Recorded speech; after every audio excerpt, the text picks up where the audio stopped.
Hi, I'm Kristin Omdahl and welcome to my studio. To make these super fun DIY yarn feathers, we're going to be using Be So Baby yarn, which is a DK weight 100% milk fiber yarn, and we're also going to be using a size E4 3.5 millimeter crochet hook. Let's get started.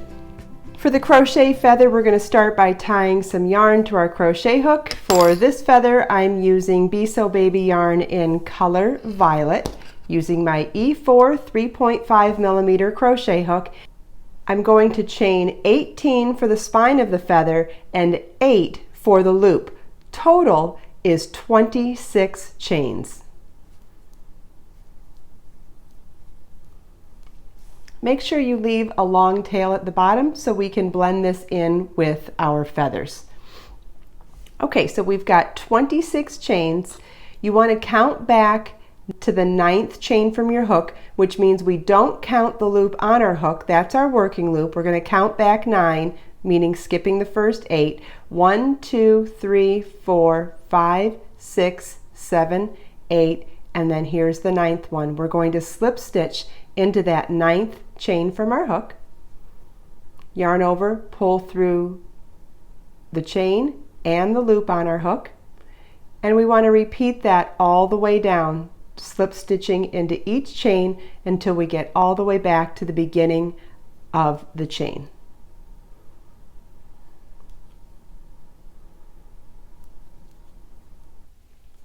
Okay, the spine of the feather is now done. We can cut our yarn and fasten off.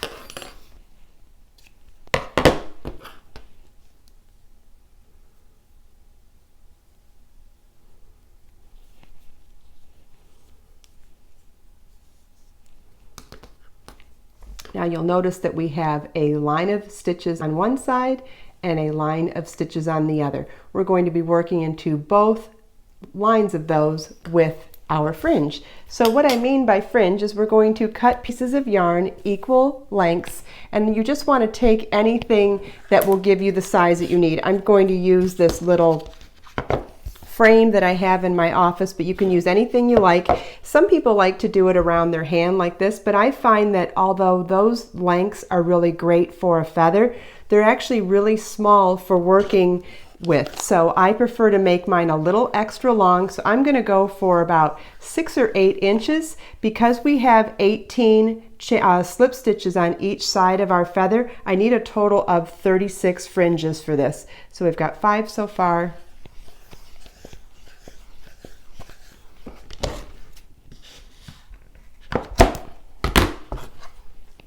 Cut them off of our form. Your cell phone also works really well for this. Anything will work. And so I've got about 8-inch strands right now, and these are longer than what we'll be using, and I will be cutting a lot of excess off, but I feel like the couple extra inches for working with actually makes the process a little more pleasurable. If I'm using really small pieces, I find that it's really hard to get my hands on it. So I prefer to go a little bit longer. If you want to use less yarn, go for it.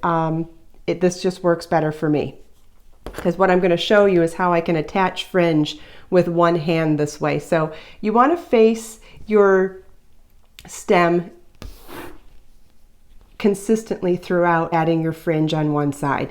So for the first side, I'm going to start with the loop next to my right hand and the tails next to my left hand, and just remember to stay in this direction the whole time, because as we're adding our fringe and creating our lark's knots, what's going to happen is that if you consistently put them in the same direction, the knot will appear on the same side and be very uniform. And I'll show you that once I've done a couple. So I did that one without explaining it. So what I'm doing is inserting my crochet hook into the 2 legs, I don't know, they're not legs, into the 2 top pieces of that slip stitch. And you notice once you do one, you can actually see all of them along that side, and you want to make sure you consistently work into them throughout so that your fringe and your spine look really pretty and uniform. So we're going to take one of our fringes, fold it in half, grab it under the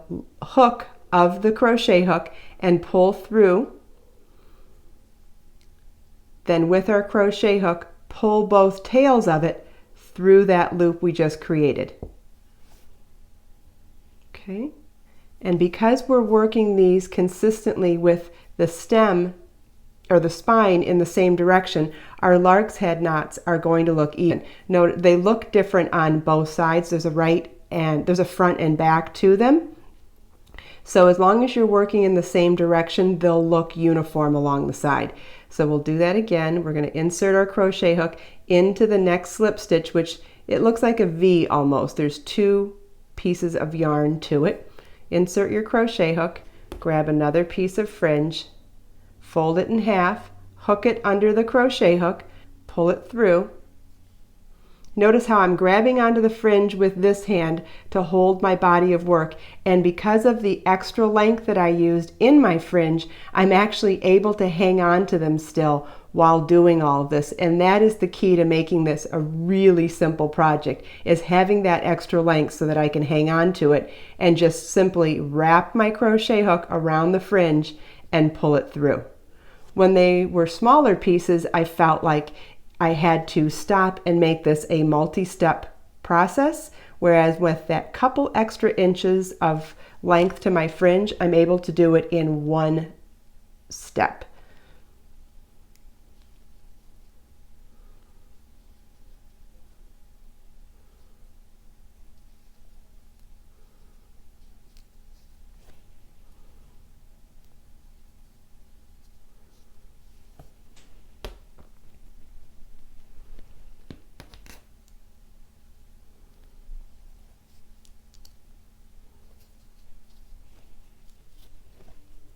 Okay, we've worked down one whole side of the feather, adding one piece of fringe with a lark's head knot in each slip stitch across.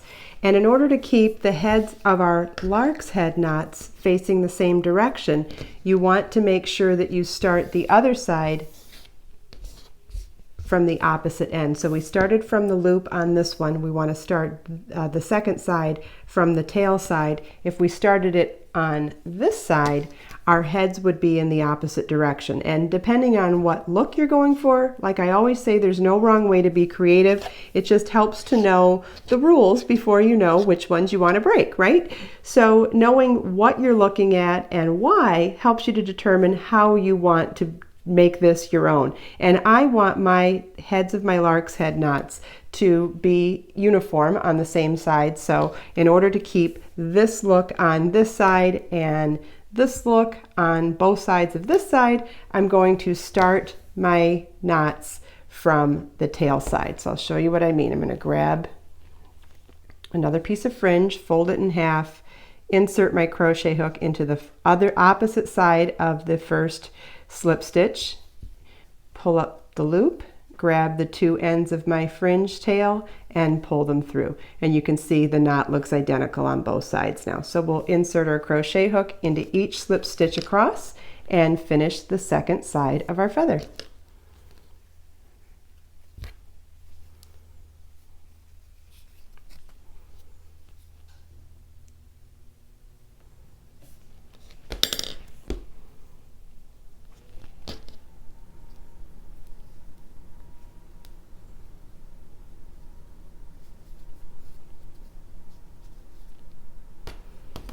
Okay, first part of our feather is completed, and you'll see obviously our fringe is way too long, but I think that is really what made the difference between making this an easy project and something that's not quite as easy or quick to do.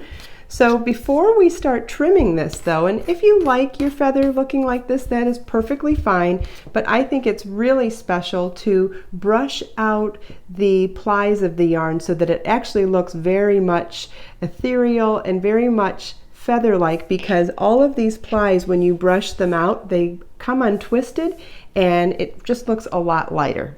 Here's a feather that I've already brushed out, and I want to show you a couple of ways to do this. You can either use a comb or a bristled hairbrush. I find that the comb actually takes a little longer, but does a great job.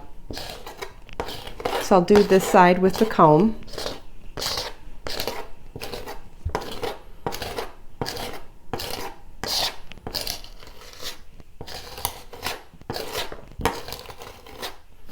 Okay, and then I'll show you the other side with the hairbrush.